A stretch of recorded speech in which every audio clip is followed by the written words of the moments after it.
به قول ستاد مرکزی فرماندهی ایالات متحده آمریکا، نیروهای سوریه که از طرف آمریکا حمایت می‌شوند، شام 3 ایول بخشی از دیوار قدیمی شهر رقه را رخنه کردند.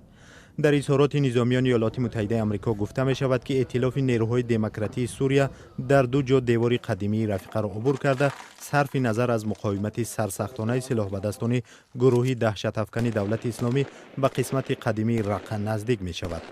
ستاد فرماندهی ایالات متحده آمریکا ابراز داشته است که مساحت هر یکی از مکانهای رخنه شده به 25 متر برابر بوده، امکان فراهم می‌آورد که سربازان ائتلاف از میدانهای مینه‌گذاری شده دهشت افکنان عبور نکنند.